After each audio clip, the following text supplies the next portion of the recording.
Bismillah, alhamdulillah, wassalatu wassalamu ala rasulillah. Savol: bir ayol erining xonadoni haqida gapiribdilar. Erimizning xonadonimizda ana ko'pchilik yashar ekanlar. U xonadonda qaynog'alar, ularning farzandlari, mana bu bir monilik. Ikkinchidan ular ro'molga qarshilik qiladi dedilar. Bu yana bir monilik. Shunaqa sharoitda zarracha iymon bo'lgan insonga yoqmasa kerak. Buni qanday nima qilish kerak dedilar.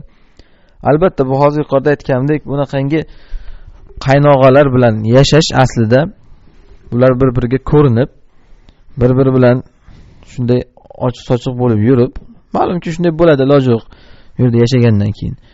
Bu mutlaqo mumkin emas. Rasululloh sollallohu alayhi vasallam hadisda aytdilar-ku, al-hamu val maut deganlar. Bu qaynaka, qaynoka degan gaplar o'lim bilan barobar deganlar. Biz buni oldin batafsil bayon qildik. Bu narsaga qaytib to'xtalmoqchi emasman. Bu yetarlicha javob o'tdi oldin.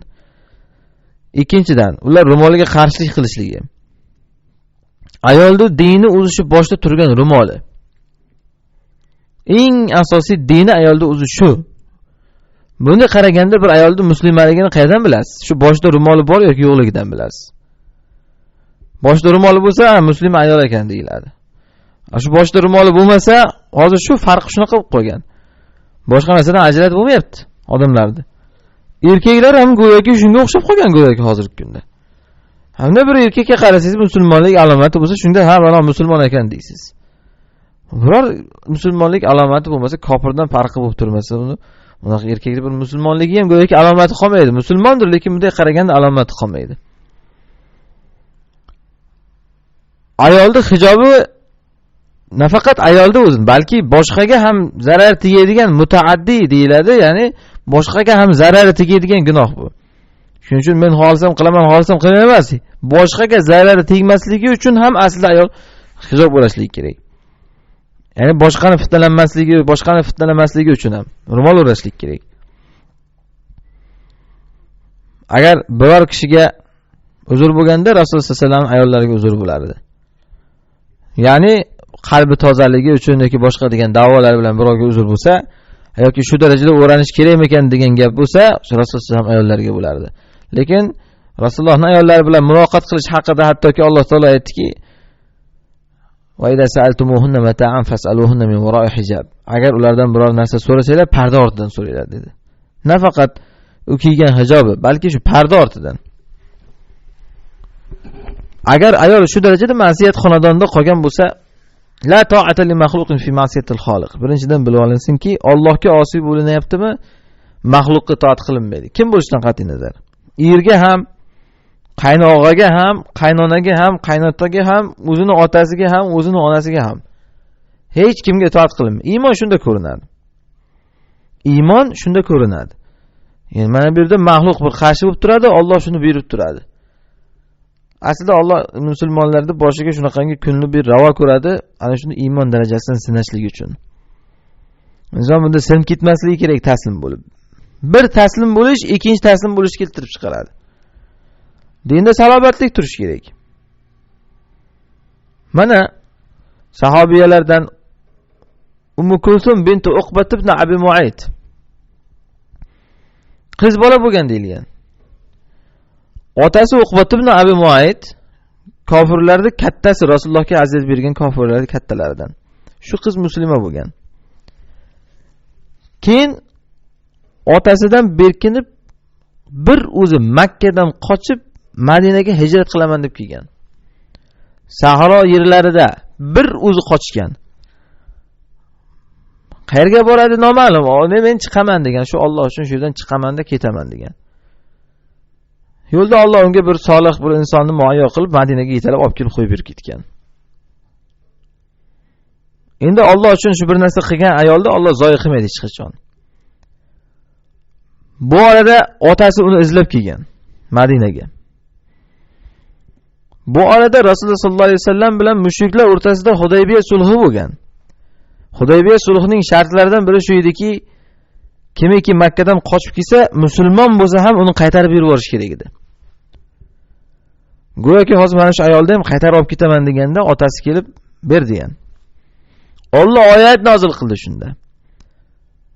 Agar mu'minalar hijrat qilib kelsalar degan oyatda fala tarji'uhunna ilal kuffar dedi.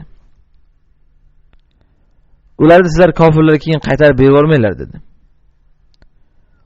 Bu oyat mana shunaqangi ayollar haqida tushdi. Bermanglar, agarchi o'rtada kelishuv bo'lsa ham yo'q. Shu ayol shuncha joyga qilib keldi, shuncha ishni chiqib ayol boshi bilan qildi, endi uni qaytarib berib yormanglar. Hattoki eri kelsa ham, hattoki otasi kelsa ham qaytarib berib yormanglar dedi. La hunna hillun lahum va lahum yahilluna lahunna. Bular ularga halol emas, ular bularga halol emas dedi. Va atuhum manfaqu. Kerak bo'lsa bularga qilgan xayr ehson nafaqasini ham berib yuboringlar dedi. Erlari kelsa kerak bo'lsa, masalan, men shuncha tashvish qilib mahr berganman, to'y qilganman, gur qilganman desa, beringlar shu narsalarni qaytarib berib yuborsin dedi. Va atuhum manfaqu dedi. Demak, ayol ham nimadir qilish kerak Alloh uchun. Mana shunda Alloh ham unga mana shunaqangi yordam beradi. Bunaqangi holatda yashashlik ayol sabr uzoqqa chidamaydi. Ularga taslim bo'ladi. Bu narsa yomon. Alloh taolo nega Fir'avnning xotiniga sano aytgan? Fir'avnning xotini qarang. Endi kimdir aytmasin, demak Fir'avnning xotini bo'lsa ham mana xotin bo'lsa bo'lar ekan, demasin. U bizdan oldingi shariatlarda edi. Bizda ana shariatimizda aytdik-ku, halol emas, bularga dedi. Alloh nega Fir'avnning xotinini maqtagan Qur'onda? Vallohu masalan lillazina amanu imra'ata nuh va daraballohu masalan lillazina amanu imra'ata fir'aun. Alloh taolo iymon keltirganlarga Fir'avnning xotinini misol qiladi deydi. Qarang, ayol kishini erkaklarga misol qilyapti. Go'yoki o'rnak olinglar deyapti. Ayol bo'lsa ham shundan. Nega butun ummat o'rnak olish kerak Fir'avnning xotinidan? Xotin kishi bo'lsa ham.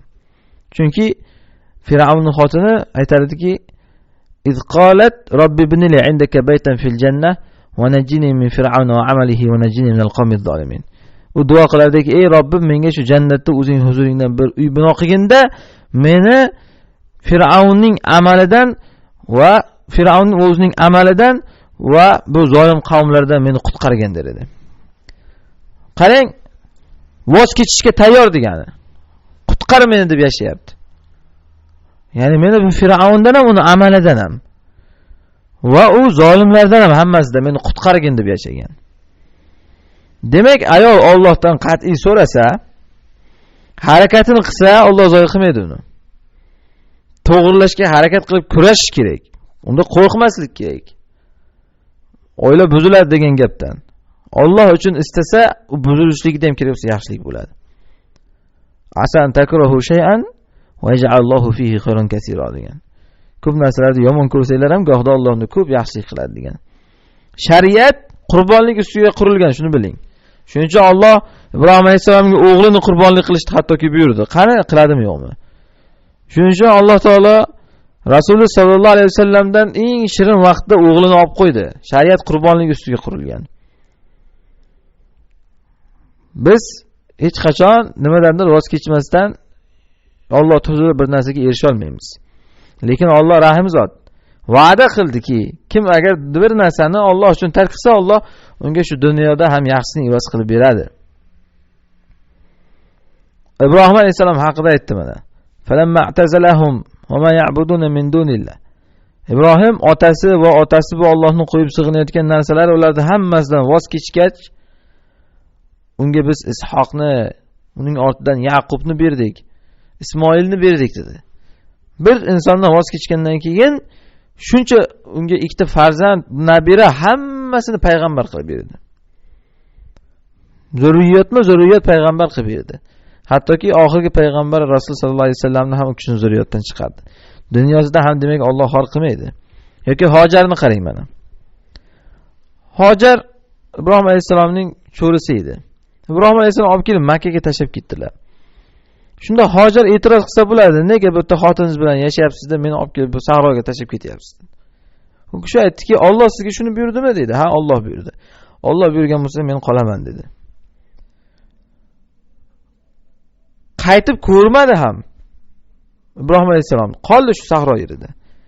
Lekin hozir qarang, kim ko'proq eslanadi? Hojarmi yoki Ibrohim alayhisalomning xotini Sorami? Hojar. İnsanlar million insonlar borib Makkada tavof qilib Safo Marva o'rtasida yugurib keladi. Nima u Safo Marva? Ana shu Hojarning yugurgan ikkita tog'i, suv izlab yugurgan tog'i. Zamzam suvidan butun insonlar, musulmonlar foydalanib ichadi.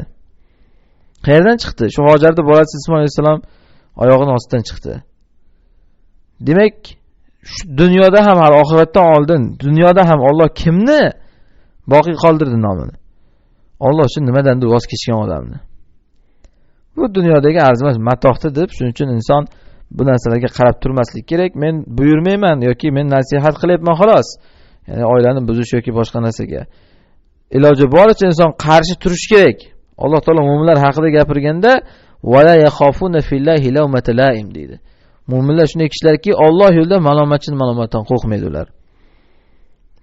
Yo'q, qiladigan ish bo'lsa men qilishim kerak deydi. Qilmaydigan ish bo'lsa men qilmasligim kerak deydi. Shu narsada turib beradi. Shu natijasini inshaalloh o'zida, farzandida ko'radi. Mana Hojarni shu yerda qolganligining natijasini qarang. Payg'ambar alayhisalom shu zurriyotdan payg'ambar bo'lib chiqdi. Alloh dunyoda ham, oxiratda ham inshaalloh u kishini zoyi qilmaydi. Innalloha la yudiyu ajral muhsinin. Oyatda aytgandek, Alloh taolo yaxshilik qiluvchilarning ajrini zoyi qilmaydi degan. Vallohu alam.